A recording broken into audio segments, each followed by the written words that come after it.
अगर आप पिछले कुछ सालों से एनिमे कम्युनिटी में एक्टिव हो तो एक नाम आपने बार बार सुना होगा, सन जिनवू। चाहे इंस्टाग्राम एडिट हो, यूट्यूब शॉर्ट हो या एनिमे डिस्कशन, हर जगह जिनवू की हाइप दिखती है। लेकिन सवाल यही है, आखिर ऐसा क्या खास है सन जिनवू में जो इतना कम टाइम में वो एनिमे का सबसे पॉपुलर कैरेक्टर में से एक बन गया।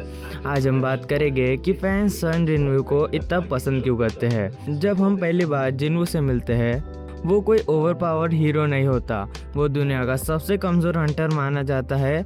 ऐसा कैरेक्टर जो हर मिशन में स्ट्रगल करता है, और यही चीज़ बहुत से व्यूवर्स को उससे कनेक्ट करने में हेल्प करती है। क्योंकि शुरुआत में जिनवू कोई लेजेंड नहीं था, वो एक ऑर्डिनरी इंसान था जो सरवाइव करने की कोशिश कर रहा था। एनीमे में अक्सर हमें पावरफुल हीरोज देखने को मिलते हैं, लेकिन जिनवू की जर्नी बिल्कुल नीचे से शुरू होती है और इस वजह से उसका ग्रोथ सेटिस्फाई भी लगता है।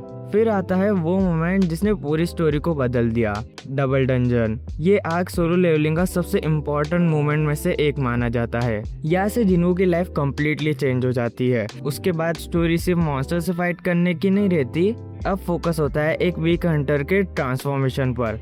फैंस को ये कॉन्सेप्ट बहुत पसंद आता है क्योंकि ऑडियंस लिटरली जिनवू को स्टेप बाय स्टेप स्ट्रॉन्ग होते देखती है। कुछ भी अचानक नहीं लगता, हर अपग्रेड ऑन फील होता है। सन जिनवू के पॉपुलैरिटी का सबसे बड़ा रीजन उसका कैरेक्टर ग्रोथ भी है। सिर्फ पावर इंक्रीज नहीं, कॉन्फिडेंस भी, माइंडसेट भी, डिसीजन मेकिंग भी।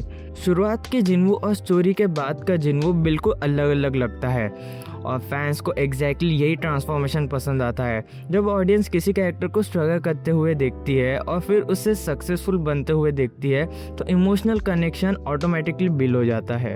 इस वजह से जिनवू की जर्नी इतनी इंगेजिंग लगती है। अब एक वर्ड है जो एनिमे कम्युनिटी में बहुत ज़्यादा यूज़ होता है, ओरा। और अगर ओरा की बात हो और सन जिनवू का नाम ना है, ऐसा तो मुश्किल है।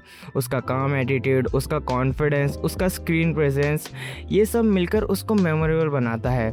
इंटरेस्टिंग बात यह है कि जिनवू ज़्यादा अननेसेसरी स्पीच नहीं देता, कई बार उसकी प्रेजेंस ही इनफ होती है सीन्स को हाइप बनाने के लिए। इस वजह से सोशल मीडिया पर उसकी एडिट्स इतनी पॉपुलर होती है। सोलो लेवलिंग की सबसे यूनिक चीज़ों में से एक है शैडो आर्मी। ये कॉन्सेप्ट फैंस को बहुत पसंद आया क्योंकि ये सिर्फ पावर का मैटर नहीं था, इसने जिनवू को एनिमे के दूसरे कैरेक्टर से अलग आइडेंटिटी दी।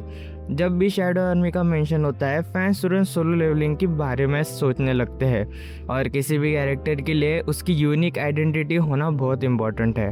हर कैरेक्टर की तरह सन जिनवू को भी बहुत सारे लोग क्रिटिसाइज करते हैं। कुछ फैंस को लगता है स्टोरी के कुछ पार्ट में वो बहुत ज़्यादा पावरफुल हो जाता है। कुछ लोग दूसरे एनिमे प्रोटैगनिस्ट को ज़्यादा कॉम्प्लेक्स मानते हैं, और ये ओपिनियन कम्प्लीटली वैलिड है। लेकिन एक बात क्लियर है, चाहे कोई जिनवू को फेवरेट माने या ना माने, उसकी इम्पैक्ट को इग्नोर करना मुश्किल है। सो इसीलिए सन जिनवू इतने कम टाइम में एनिमे कम्युनिटी का सबसे पॉपुलर कैरेक्टर में से एक बन गया है। एक वीक हंटर से लेकर एक लेजेंडरी फिगर तक, कि उसकी जर्नी ने मिलियंस ऑफ फैंस को अट्रैक्ट करा है। अब कमेंट में बताओ तुम्हारे हिसाब से ज़्यादा ओरा किस कैरेक्टर में है, सन जिनवू या गोजो। और अगर वीडियो पसंद आई हो तो लाइक और चैनल को सब्सक्राइब जरूर करना।